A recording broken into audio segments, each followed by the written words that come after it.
Hello, everyone, and welcome back to another episode of the TB&J podcast. With me today is Troy Brittingham. I'm back. I'm alive. I was very sick. Not very sick. I'm reasonably sick. Master Yoda, you survived.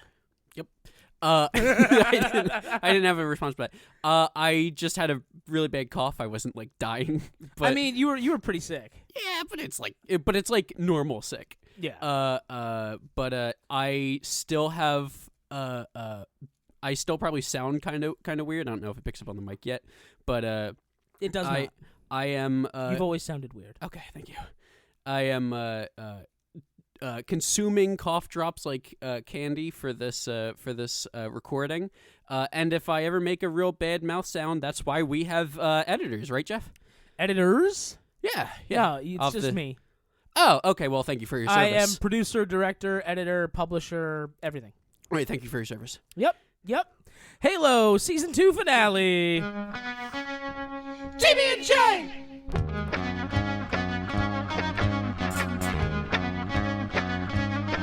TB&J!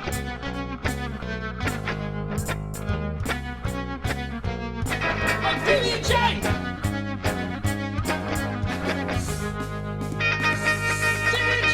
Alrighty, if you're new around here, why the fuck are you starting here? But anyway, we start every single review we do with a thumbs up or a thumbs down because everything on the internet is either good or bad. There is no middle ground. Troy, thumbs up or thumbs down? Thumbs up. Abso-fucking-lutely. Halo 2 season finale, episode 8, called Halo. So fucking good. Oh my god, it was so fucking good. Now, preface. All you little Halo circle jerkers out there, it's not the games. All right? It never tried to be. However, the Flood are here, and they're fucking terrifying. All right? There were space battles, and space was pretty much silent, which I always love and appreciate in a good sci-fi. It's one of the things that really, struck me in the very first Starfield trailer when they showed space, was just they were in space, and it was just silent. And I was like, oh, okay. And then all those moments were in Starfield where you flew in space for miles and miles, just expanding through the broad galaxy and yeah, no, Starfield. What? Starfield kind of sucked. Actually, Huh? What? It's a good C grade game. I never actually beat it. I haven't played it since it came out. Anyway, that's not the point. This fucking episode really just oh god, where do I begin? There's so many good things. I don't have a gripe with this episode. I mean, I could nitpick one. Yeah. If I really want to be nitpicky, I guess. Yeah, you could find one, but the fact that they've done so many cool things in this episode and none of them felt terrible, none of them felt out of place. Everything was pretty darn good. Ackerson has gone through his whole redemption arc. He's now a good guy, flying around with Soren, Quan, and Kessler. Lara, she's dead, but she did the thing that I don't think I've ever seen before in a piece of media that has zombies or some sort of infected, where she got bit and was like, "Yup, I'm bit. It's done." And she just sealed herself off and was like, "Nah, I'm done. I love you. I love our son. I want him to be like you. Here's my bite. I'm gonna go. Love you, bye." That was it. Like, it's definitely a thing that's happened before, but it doesn't happen enough. It doesn't happen enough that it's, memorable, at least not to me off the top of my head. I more remember all the times where people hide it. Yeah, no, and they're like, "No, it's nothing. It's fine. It's fine. It's fine." So I'm turning a little gray. Yeah. So I'm starting to kind of limber around and do some weird growls. So I want to eat a few brains here and there. Yeah, it's fine. Who doesn't want to eat a few brains here and there? Whomst amongst us? Whomst amongst us? Whomst? Whomst? Let he who has not eaten brains cast the first stone. All the space battle shit was awesome. Chief just diverting from his mission of the Halo to just completely go back and save the Spartan 3s, what's left of them, and Kai. And then Kai says, "Go on, I'll be right behind you." She's not right behind you. She's staying on board the ship. Why? She thinks about putting in the detonator that we discovered in the last episode would turn the ship into a nuclear bomb and wipe out all the fleets everywhere in this little quadrant of space. And she decides that's not a good idea. So what does she do? She instead flies the ship into that larger Covenant ship that has just a plasma beam that's wiping out entire massive capital ships on the UNSC side. She does a 9/11. She just does a 9/11, flies it straight into the big ship and destroys it. I am of the belief Kai is not dead. Now, stay with me. Sure. All right? I'm not against you. Okay, cool. So we do see her body in the suit floating in space after she crashes a little ship into a much bigger ship. Correct. However, we also saw Chief inside a very similar, if not identical, Covenant capital ship as it crashed into Halo, and he got up basically fine. I don't think that those two instances or scenes were put close to each other by accident. I think Kai is very much alive, and she will be recovered. She is in space, which is much different than crashing on a habitable structure. But as we saw earlier in that very same episode, those suits can sustain life at least for a while. So she has oxygen. It's just a matter of she's got to wake up and get her body recovered. Counterpoint. We've seen his ass cheeks in the first season. Broke his fall. Cushioned his fall. Bounced him along. Those big old thick meaty cheeks. They saved him. So I know it might be a long shot, and it would be a lot cooler maybe if Chief was like the last Spartan 2. I think that's his number is. I think it's Spartan 2s. I don't know. I don't know off the top of my head. Well, Perez's unit is, and the ones they're after the him are threes, the yeah. 3s. So I assume that they're the 2s because they're the last ones that got like genetically modified. Mm-hmm. But yeah, who fucking knows really? Well, probably many Halo fans, but a lot of Halo fans know like the real answer. Yeah. What's the show answer? That was more my question. But again, it doesn't particularly matter.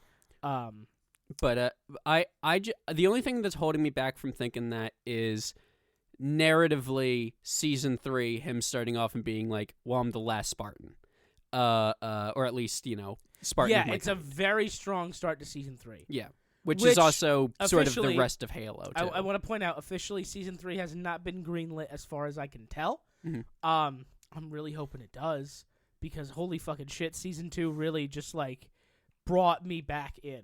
I'm absolutely back on board with the Halo TV show. Mm-hmm. Season 1, I was very lukewarm about, but I liked it enough to give season 2 a shot. And season 2 has just completely won me over by now. It's awesome. And we were probably the nicest on the internet to season 1, and well, to be fair, to us as like a podcast, we do our best to be as positive as we can on things. Because I don't want to speak for you personally, Troy, and certainly not for D or Chris, our other co-hosts that join us when they can. There's so much negativity on the internet. There's so many people just shitting on things for the sake of shitting on them. We're here because we like these things. Yeah, we started a movie and TV show review podcast because we love movies and TV shows. And we'll do a Madam Web, sure. Yeah, well, that was more for the jokes, really. Yeah. And like we knew it would be bad. Yeah. I also love even bad fucking things. Dakota Johnson and Sydney Sweeney knew it was bad. Right. And I don't want to ever come off as we're hedging of like, we like this thing, but not too much. Like, it's... Yeah. The first season was pretty bad and had good stuff. And I think this is faithful? Absolutely not. This is... Certainly not. This is sort of it doesn't feel as different sci-fi with a Halo coat of paint as it used to. Like, the second half of this season feels pretty Halo now. Like, this episode in general is probably the most this show has ever felt Halo. Oh, yeah. We got Prime Chief just bouncing into a Covenant ship, using the Magnum to just take out elites with swords. He grabbed a sword himself, fucking slicing and dicing. He has the big sword fight, fist fight with the Arbiter on the Halo, where he was using the fucking grappling thing from Halo Infinite that I love dearly. We got literally the Halo Infinite like logo screen on. The Halo Infinite reveal trailer when it came out way back when in like 2011, 12.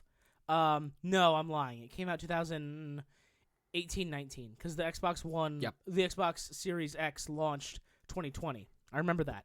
Anyway, when Halo Infinite was announced, the announcement was like a big sweeping view of a Halo, and then you saw like Chief from behind, like from like the legs up to his chest, and then like him holding his helmet in his right hand, and we literally got that same shot. Right, but it's also at the same time not just incredibly fan servicey. Like it's not just here, look, we're doing a Halo thing. Yeah, like it's also. It also fit narratively. Yeah, there's like story happening in this. Yeah, it fit perfectly. And people have like pretty complex emotions in this season. Oh God, yeah. Also, you mentioned briefly the opening scene being. Well, the opening scene is the one woman turning into a flood and stabbing a guy with a pen. Oh God, yeah, the flood. We haven't talked about that yet. We will. But the second scene of that is the third wave of Spartan 3s just about to go on their mission. Yep. And they're given a big speech. They're staying on their thing, just like the training. They're about to do their whole run. Kai goes, "This is what we trained for." Basically, as she's finishing the sentence, back of the thing opens up. Everybody flies out. There's like legs and arms in just floating through space. And they have that chilling line where one of the threes says, "There's debris, heads up." And Kai says, "That's not debris, that's the second wave." Mm-hmm. And then they're flying past the bodies of their comrades. And I'm like, holy fucking shit. Between that scene and the flood, and really basically every fight scene in this episode that doesn't involve Chief, I'm sort of like, oh, everybody could fucking die, like right now. Yeah. And so many people just do. Mm-hmm. We do lose a lot of characters, too. Genuinely, nobody has plot armor except Chief. Mm-hmm. And, I mean, that's kind of part of his character. Right. Is that he has plot armor. He has literal plot armor. He does, but he also knows that he's not going to die, which is why he takes, like, insane risks and always wins. Which, if they turn that into some, like, supernatural power of his, it would kind of fit with what they're doing in the show of how he has these kind of powers. That's how he can interact with the ring, and that's why he and McKee are so similar. I get it, kind of. Yeah, him being the chosen one is probably the only negative that I would kind of have, where I'm kind of like, I don't know why you need to do this. But I don't know why either, but I also don't hate it necessarily. You can also kind of rule it as it's like a superstition, and Halo kind of always, and I say this again as a Halo super layman. Yeah. But Troy and I have established before, we are both casual fans of the game series. Yeah. Most of the Halo games that I've played just don't have Chief in it. And to be fair, Reach and ODST are two of the strongest Halo games. Yeah, absolutely. They're so fucking good. But whatchamacallit, there have been sort of themes of like, obviously it's the Halo ring, there's the Prophets, it's the Covenant, he's John 117. It's a whole thing of like there's like superstition versus scientific backing, and the games don't usually take like a stance on like faith necessarily. It just has all the imagery of it. Yeah. And that sort of seems like what it's doing here, where it's just sort of like, oh, he could be doing this because he's Jesus. And then don't speak on that. And then that's what it kind of does.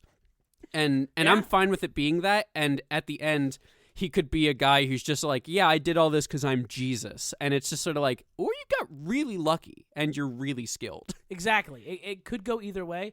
And I would almost prefer it if they never explain it. Mm-hmm. I think I would prefer that if they just never explain it completely. And flipping a coin 11 times and it coming up heads and then going, yeah, I'm the fucking strongest guy in the universe, is like an insane leap of logic that, like, if he's just kind of insane, kind of fits Chief a little bit. Yeah, you're jumping from A to like F.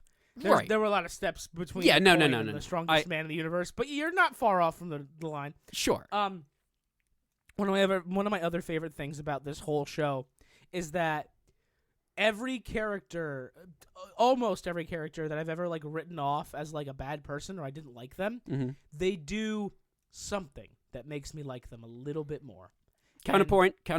What's Parangoski do for you? That's why I took it back and said almost. Fuck Parangoski forever. The fact that she died being held down by 4 different Flood members while more were jumping in to eat her or transform her or whatever, I was like, yes. I gave my fucking TV screen 2 big old middle fingers and said, fuck that fucking cunt. I'm glad she's dead. But Halsey, man, every time I think Halsey's a terrible mom or a bad woman or whatever, like especially in the last episode when she was almost going to kill herself for the sake of scientific wonder, I was like, what the fuck? That your daughter is begging you to come. Why aren't you moving? And now she's helping John recover Cortana against Parangoski's orders. That's how you know Parangoski's a bitch, because when the actual biggest bitch in the universe turns around and goes, yeah, I'm actually going to kind of help. This guy's the good guy. You suck. When Halsey's like, you suck. I want to believe that's what it was. What it probably was more so was her understanding Cortana is like her greatest achievement outside the Spartan program, and she didn't want to lose Cortana. There's probably levels of each, and your ratio is gonna slide from person to person. Sure. But like, I can't imagine turning around and being like, oh, she thinks I'm the bad guy. Yeah. Oh no. Yeah. It was it's certainly fucking amazing. Something else that I really loved was Miranda. Miranda's whole fucking bit with the Flood and the slow realization that stupid fucking scientist Janine let it out, and she started Janine, the real villain of the show. Yeah, so like they're on Onyx, which is like the current UNSC base, and it's being taken over by the Flood. They're all going to die unless something happens. They've certainly set that up to be a pressure cooker of sorts. I'm very interested to see where that path goes, because first of all, you have the Flood spreading all throughout the planet, and very rapidly, I might add. It spread from a scientist all the way to the fucking Thermopylae where Soren was with Kessler. It spread very quickly. And so many people are infected. It's crazy. So Miranda is currently locked in a lab, and she put Halsey in a cryogenic slumber because she is infected, and she's trying to save her mom, which is very admirable. And I worry that Miranda's going to go crazy and become a bit of a Victor Freeze from Batman, especially because, like, that's literally what Freeze did. They're going to recast her as Arnold Freeze Schwarzenegger. He's going to say ice puns. I know what you're saying. Ice to meet you. Who killed the dinosaurs? The Ice Age. Oh my God, that's right. That's a real line. I always forget it's a good movie. How bad that movie is. It's a good movie, and we all agree it's a good movie. It's a terrible fucking movie. I think Arnie himself has even said, like, that movie was fucking terrible, and I hated it. Anyway, that's not important. I'm very curious to see where Miranda's arc goes. I would like to see her try to, like, rekindle some... She seems desperate to actually have a relationship with her mom. And I feel for that. I really do. I would love to have a normal relationship with my mother. I don't have that. In real life, I don't. I would love nothing more. I identify with Miranda a lot on that level, and I really want to see her succeed. I don't think she will. Mm-hmm. Of course she won't.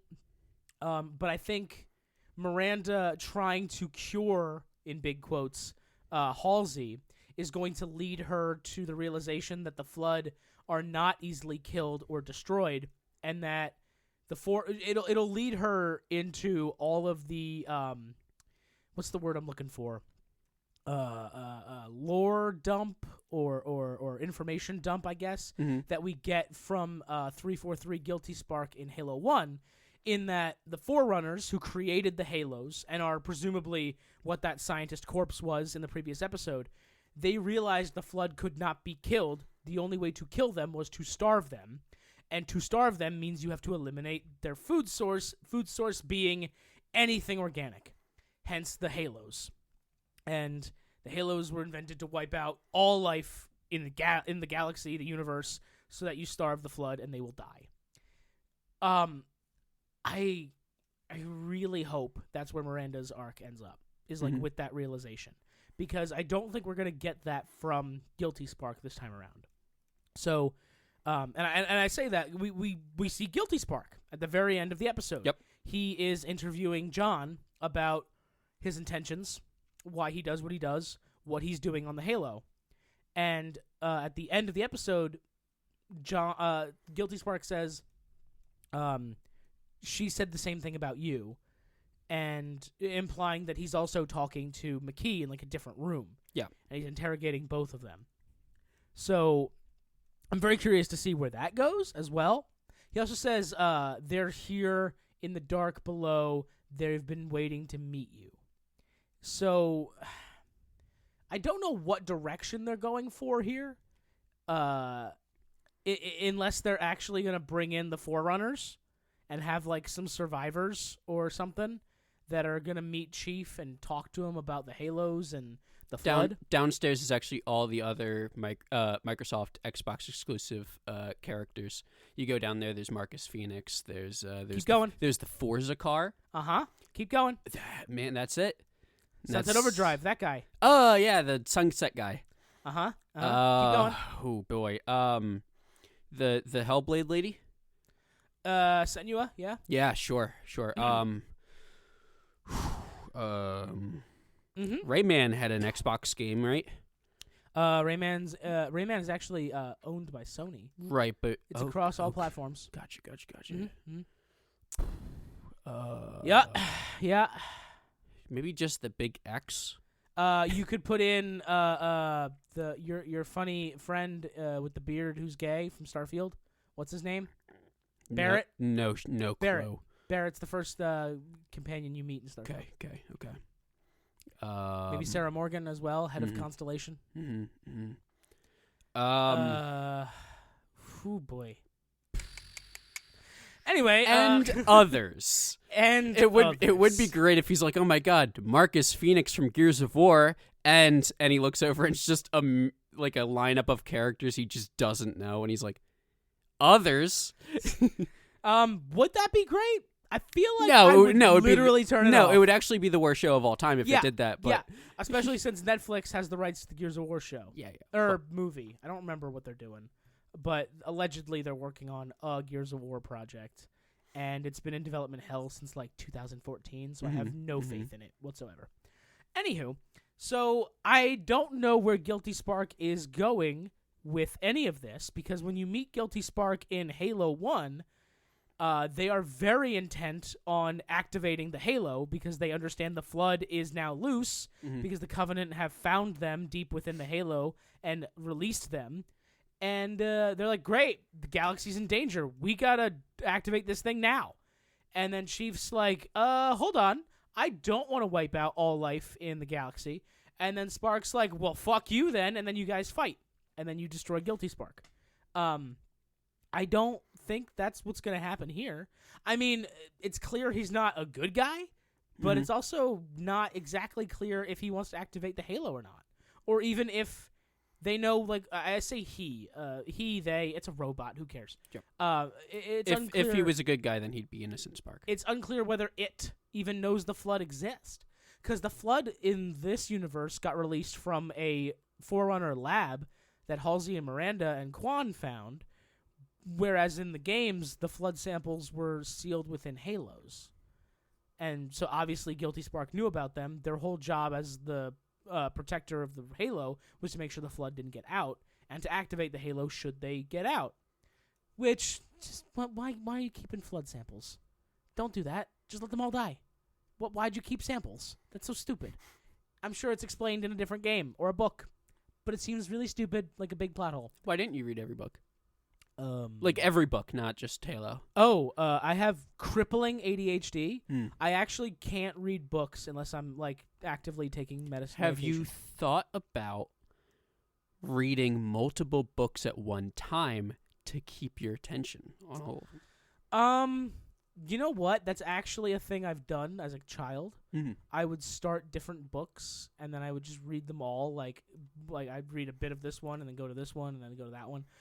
It turned out I remembered none of them. When I had finished, in big quotes, all of them, I remembered none of it.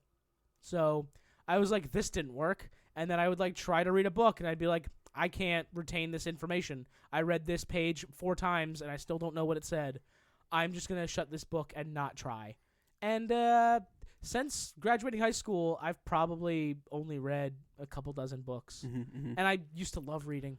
I just think reading's for nerds, and I don't do it because I'm not a nerd. I will say, since starting medication this year, I have read a couple books. Ooh.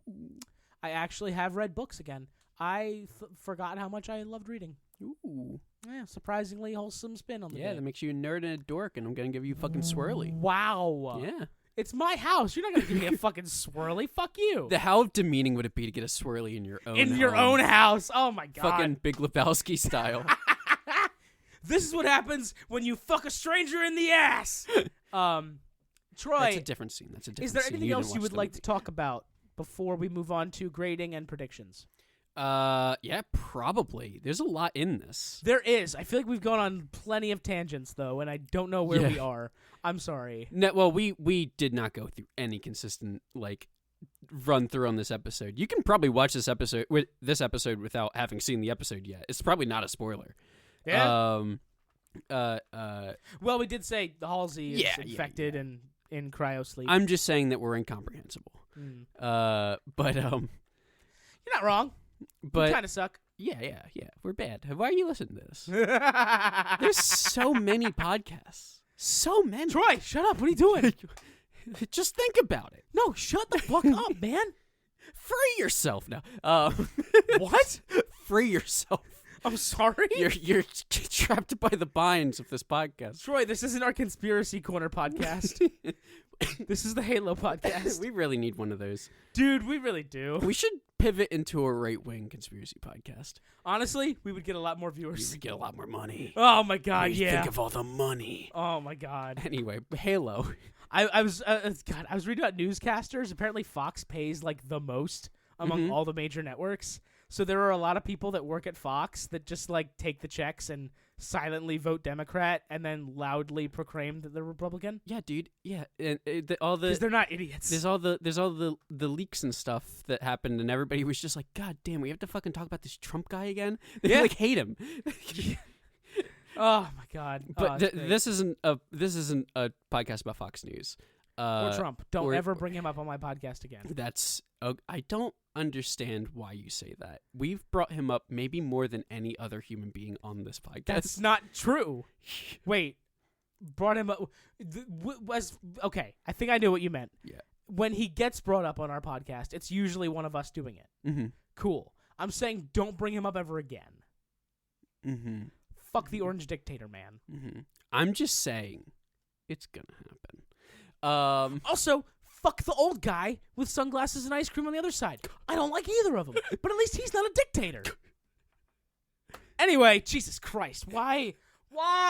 Stop it. Troy, bring me back to reality, please. So, yeah, let's go back to reality. So Halo. The big green armored man who fights aliens with a magic sword. Very poor choice of words on my part, I guess. Jesus Christ, man. I really thought that Perez was dead. I'm very happy Perez is alive. Perez is... I actually, multiple times in this episode, kind of welled up a little bit. Yeah, man. It's like kind of emotional sometimes. When Chief went back to save him, I was like, fuck yeah, man. You fucking go, Chief. I was genuinely probably more stressed that everybody was going to die in multiple scenes than when we were watching The Last of Us. Oh, wow. Like, The Last of Us, I was like, well, they're not going to kill Joel and Ellie. Like, that's not going to happen in this scene. Well. Like, anybody that they... Not in that season. Sure. Have you... Oh, that's right. You never played The Last of Us 2. I know everything about The Last of Us 2. Okay. The internet would not let me not know about The Last of Us 2. D has no idea. Well, yeah, but he's old and doesn't know how internet works. He hasn't gotten on. He doesn't know how to log in. Oh, man. I can't wait. He keeps asking me for the login for the internet, and I don't know what to tell him. He's like, oh, I have this America Online disc I got in the mail back in 93. You think it works? I guess, man. I don't 93, 97. I don't know. I think you can just... Do you think they're going to end the first episode with that scene? And I hope that's how they end the first episode, is just immediately with that. And I hope that D has no idea right up until it happens, and he gets really mad on the podcast. Ooh. I really want that to happen. Oh God, I really want that to happen. Interesting, because he loves Pedro Pascal. You're pro Last of Us 2, correct? Yes. Okay. Fuck yeah. Yeah. The whole message of Last of Us 2 is that everybody has their own motives, and you shouldn't judge others for what they do. There's a lot of things behind Last of Us 2. Sure. But this isn't a Last of Us episode, but it's not. But I have no opinion because I never watched it. I just know everybody else's opinion on it. Well, because they put you in the shoes of Ellie, and they also put you with Abby, and then it ends with the two of them fighting, but you don't actually kill Abby, and they're like, well, what the fuck was the point? And it's like, well, the whole point was to understand her fucking struggle and to forgive her for what she did, and she forgives you for what you did, or I guess what Joel did on your behalf. But, like, the whole point is, like, forgiving people, and that humans aren't the enemy here. It's the fucking clickers, and we should work together. There's a lot of, like, really deep, beautiful messages hidden in Last of Us 2, and a lot of fans were just like, strong woman character bad. Don't like that. No.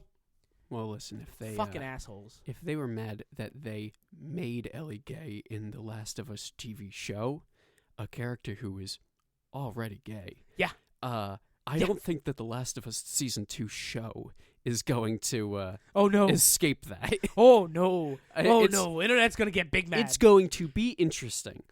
Internet got big mad about fucking episode 3, which was one of the single greatest episodes of television that the fucking world has ever seen. You take that single episode, you can make anyone watch it without any context for what show they're watching. Everyone is going to bawl like a baby by the end of it. And I'm so sad that I watched that in my car. I'm so sad that I watched that in my car on my phone. Dude, I watched it on my I watched it on my couch at like 10 o'clock at night, and I was such a crying, emotional mess. I couldn't go to bed. I had to like stay up an extra hour and just like I was watching Auntie Donna like sketch comedy clips on my phone, just like trying to normalize my emotions before I could crawl into bed. I had gotten off of work.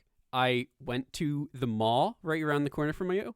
I watched the episode on my phone because I was like, well, I gotta do a podcast in like an hour. Yeah. And Jeff's not home yet. So let me just bang this out real quick and then I'll head over. And I watched the episode and I'm like, okay, well, this is like, okay, they're going to do a thing. They're going to go to this location. They're going to get a car or whatever.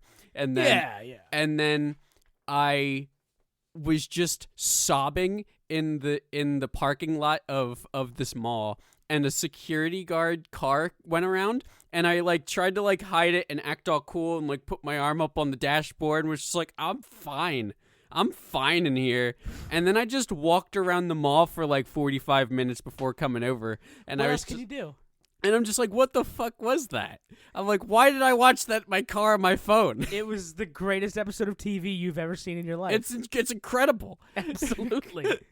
Oh my God. So this episode's going to be called Halo Season 2 Finale / Last of Us 2 Rant / Last of Us Revisited for some reason. But I really quickly want to highlight. So Troy and I spend a lot of time on Reddit and terrible parts of the internet where I think that I've maintained a pretty clean Reddit somehow. I don't have a not clean Reddit, but it's just a matter of like the voices that echo on Reddit are typically they lean a certain way when it comes to certain things. So a lot of the voices I hear on Reddit from the Halo communities specifically tend to echo that the show is not faithful to the games. They do not like it. They will not watch it. Which is correct. It is not faithful to the games. That's actually correct. That is correct, but it doesn't need to be. It's a different product entirely. Yep. And this is that same conversation that we always have when it comes to comic book movies as well, in that do you want to just do a word-for-word adaptation, or do you want to take an idea and sort of run with it with some creative freedom? And sometimes the creative freedom does not pan out. Sure. We were just talking about Batman and Robin. What do you mean? What was wrong with that one? Yeah. So, but then sometimes it really, really does pan out. And I do want to highlight Halo Season 2 specifically because Rotten Tomatoes has given it an 89%. And you might think, well, those are just critics. They always skew a certain way. Sure. The audience gave it a 70. Out of more than 1,000 ratings across the whole audience that rated it on Rotten Tomatoes. So people are actually really enjoying Halo 2, and it's one of the highest rated TV shows this year so far, and it's fucking awesome. Season 2 is awesome. I think disregard Season 1. Yeah. Season 2 is awesome, and the fact that they were able to do such a pivot turn and make this awesome season out of the, I guess, dumpster fire that was Season 1, it's great. It shows that they actually like learned something, and it's a lot better for it. I will at least say that this people who don't like Halo, there's more nuance than like currently the big one right now is X-Men 97, where sure there's people who are like, oh, I don't like this because it's unfaithful. I'm sorry, just real quick, I want to point because it's relevant. Season 1 got a 70% from critics and a 52% from audiences. Gotcha. So it is rotten according to audiences, but it's fresh according to the critics. I'm sorry, continue. You talking about X-Men 97? Yeah, I was gonna say that I feel like the big difference between this and like an X-Men 97. Actually, what'd you first? I clicked on X-Men 97 on Rotten Tomatoes. You want to take a guess what the critics have it at? I think the critics have it at 100, right? 98. 98. You know what audiences have it at? What? 93. Yeah, it's really fucking good. Apparently, X-Men 97's really, really good. I saw the first 2 episodes, and they're really fucking good. Dude, Shogun on FX has a 99 critics and people a 92 love that. Audience. Whew. Invincible has a 99 critics and an 88% audience. Well, we knew Invincible was good. Across the whole thing. Yeah, but dude, unironically, X-Men, like surprisingly good. Like I went in with no expectations. I don't have a whole lot of like old X-Men animated nostalgia. Yeah, I've seen it. I've seen it a little bit, but I've never like I'm very slightly too young for it. I just missed it a little bit. I think I'm in the same boat as you, and not just because we were born 2 days apart. Yeah. But I grew up with... And because we do this podcast from a boat, and we're in the same boat. Yes. It's a boathouse that I live in Philadelphia somewhere, I guess. Yeah. Yeah. But when growing up, I was the third of 4 kids. So between my 2 older siblings and then my parents, my media consumption was skewed very heavily older. I grew up watching The Golden Girls and Three's Company and The Stooges and Mr. Ed and Monty Python with my mom and dad, and I completely missed like 90s cartoons. I didn't watch the Batman animated series until I was a teenager, and I looked it up on my own once I really fell in love with Batman. So I don't have the same nostalgic feel for X-Men 97 that some people seem to have, specifically co-host D. But that's also because D grew up loving the X-Men. I believe. Well, X-Men are some of the best Marvel comic book characters. I was gonna say, I believe X-Men is D's number 2 favorite comic line of all time, behind Spider-Man. Yeah, and those are obviously those are 2 picks. Very solid contenders. Yeah, they're really good comic lines. But they're normie picks for a reason. They're normie picks because they're really good. Yeah. I because everybody likes them. And I do love the X-Men now. I saw every X-Men movie with you, actually. All the way up and to some Logan. of those are real bad. Some of those are real bad. Some of them are real good. Are really good. I read a few of the comics when I was a teenager. My brother was really into X-Men.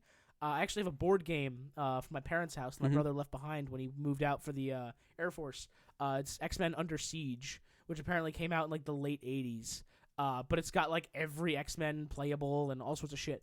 But I read the comics and I was like, wow, this is like deeply political and really touching. No, it's not. No, it's not. No, it's not. Idiot. No, wrong. No, yeah. Wrong. I'm sorry. What? No, when were comic books and sci-fi and everything never political? No, they were all just cool before. They were all just cool, and they were about guys who beat up big guys, and they were cool. Yeah. Don't read between the lines ever. No, there are no lines. They're just cool. Yep, totally. What if they were cool, though? Sure. Awesome.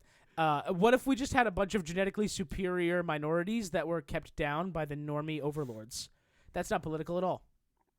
No, that's fine. No, I don't think so. Cool. Awesome.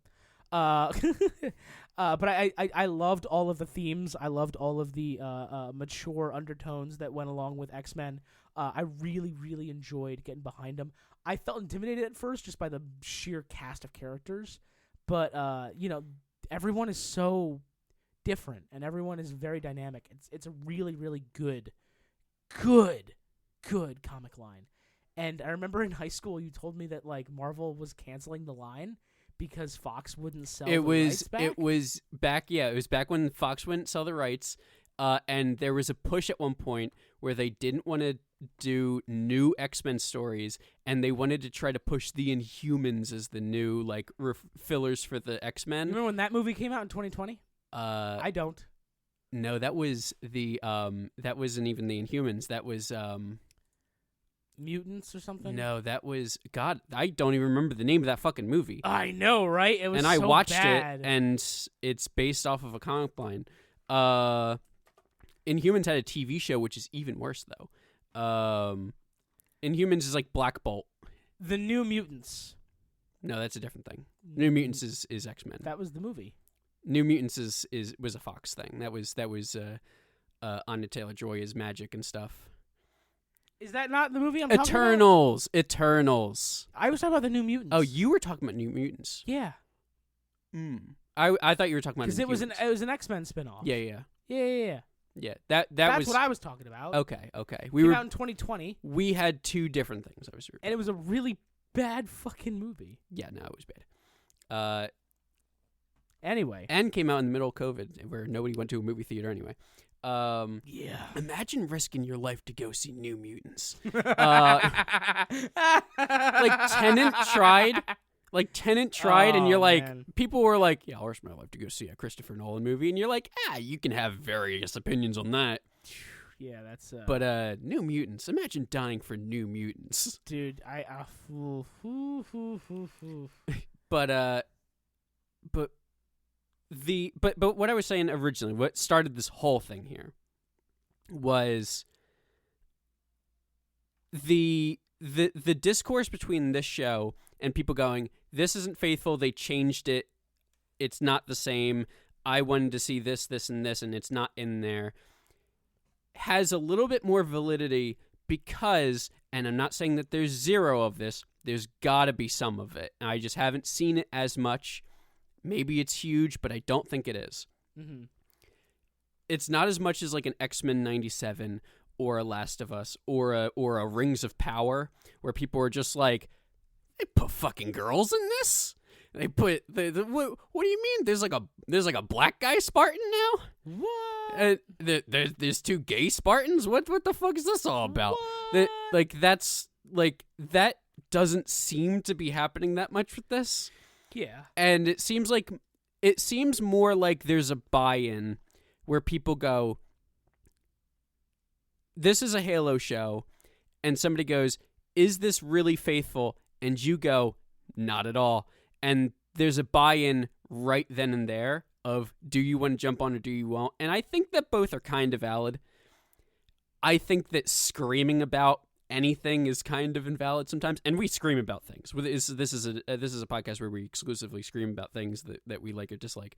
Yeah. But but like you have to. There's a certain way to do it, and I feel like people who hate this show, it seems more responsible usually than people who are like, I don't like Galadriel Rings of Power. Yep. And maybe again, maybe it's just I'm not seeing it, but I feel like if you hate this show, I have no ill will towards you compared to some people who are just like, I don't think X-Men were ever political. Mm-hmm. Yeah, it's fucking weird. Man, we really tangented, huh? This is a really weird one. Buckle up, kiddos. You're in for a ride. We should probably do the letter grades. We should. Letter grade for Halo Season 2. Troy, what are you feeling? There's 1 billion more things we could have talked about in this episode that we did not talk about because we talked about other stupid This episode is just so good.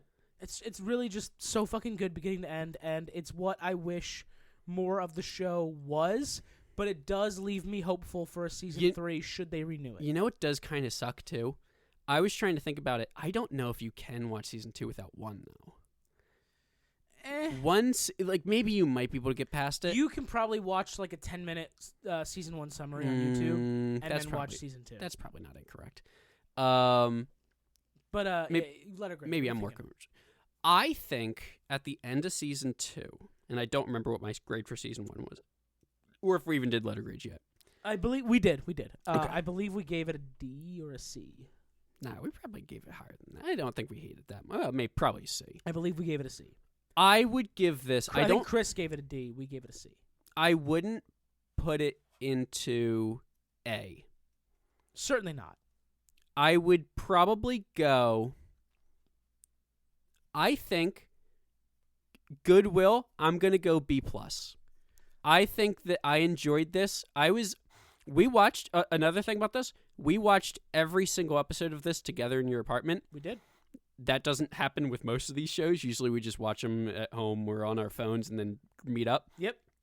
And I've really enjoyed doing that, and that may have colored the opinion of this. I just kind of had a lot of fun with this season. Honestly, me too. This season was just a lot of fun, and yeah, I'm gonna go B, just a solid B. B for Halo. Honestly, I'm kind of excited for Season 3. Yeah. Provided it gets renewed. I don't see why it wouldn't, especially with how well Season 2 has been received so far. It seems like Paramount has like a little bit of wiggle room to just print some money while they're working on it. Yeah, and they're gonna bring in more money from that Ark show. Yeah. Totally. You know what people love just as much as Halo? Ark. Survivor Evolved. Evolved. Survival, yeah. People do. That's another Xbox game. Is it? Yeah. I didn't know that. Yeah, Xbox exclusive. I mean, I think it's air quotes, yeah. You but say everything's Xbox air exclusive, quotes, yeah. but it's always on PC because Game Pass is across PC and Xbox. Yeah, everything's air quotes. Yeah, it's not on PlayStation. All right, that does it for Halo Season 2 finale. Next, Fallout comes out in like 2-3 weeks. Interesting. Okay. Invincible is still going. Invincible. Episode 3 came out this past Wednesday. We have X-Men. I don't know if I'm gonna be able to do X-Men. Yeah, I don't know. I don't know about that. And I want also, to because D is so excited about it. Mm-hmm. I don't know that I'll be able to. I also don't. If we're finishing Invincible and Fallout starts soon, I really want to get those covered. Right. Also, how many episodes is X-Men gonna be? That's the other because we don't want a Bad Batch situation where we're like, oh, there's 20 of these. Yeah. Hang on. Apparently, Bad Batch is really good now, though. I never watched past what we did, basically. Like, I watched a little bit more. And it's the only Star Wars I'm not caught up on. I have heard Bad Batch is actually pretty fucking good now. It's about to end. I think it may have already ended. Bad Batch? Yeah. I think it's the final season is literally happening or it just ended. It looks like 10. 10? Yeah. I mean, that's conflict error to be thinking. And of those 10, 4 and 6 are a part 1, part 2, and then 8, 9, 10 are a part 1, 2, and 3. So This is all off the air stuff, though. Yeah. I might watch X-Men 97. You should watch X-Men 97. Whether we record it and talk about it, that's a different thing. Hey, I don't know if you know this. You're allowed to just watch and enjoy things. Yeah, I'm gonna watch A Gentleman in Moscow for sure. Ooh, because you love Ewan McGregor. And I love Ewan mustache. McGregor, and I love Elizabeth Winstead. Mary Elizabeth Winstead. Mary Elizabeth Winstead is fucking awesome. I love her in everything she's in. Genuinely, I fell in love with her as Ramona Flowers in the Scott Pilgrim movie, and I will continue to support her everywhere. And the fact that she and Ewan McGregor, her real life husband, are doing this movie limited series together. Makes me even more excited for it because they have legitimate awesome chemistry. I can't wait to see it on a screen. I'm kind of super excited to see it. Well, if we never talk about it, there is a scene. Are you a Cyclops fan? Kinda. Cyclops has one of the fucking coolest scenes. I've never hated Cyclops. I just thought he was a little bit kind of Boy Scouty, the way that Superman is. But so both of them. So I like a lot of these characters.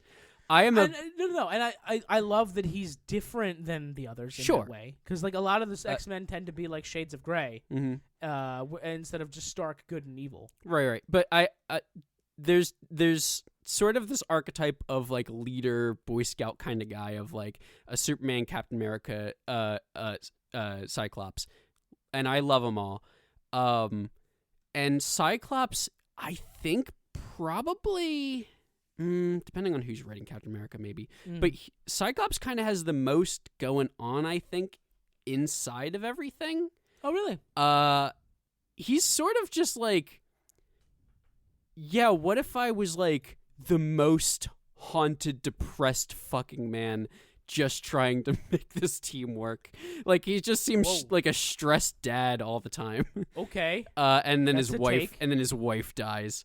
And he's just trying to fucking hold it together. I mean, it's the reason that in the X-Men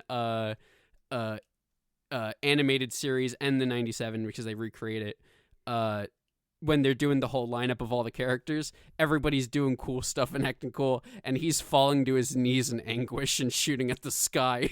Like, it's like Cyclops is kind of cool if you dig into him. All right, I'll give him a shot. But there's a scene specifically where they're falling out of a crashed plane, and he is shooting eye lasers, and it's genuinely incredible animation. And you should, if you haven't already, anybody listening, watch X-Men 97. It's pretty good. Okay. Alrighty.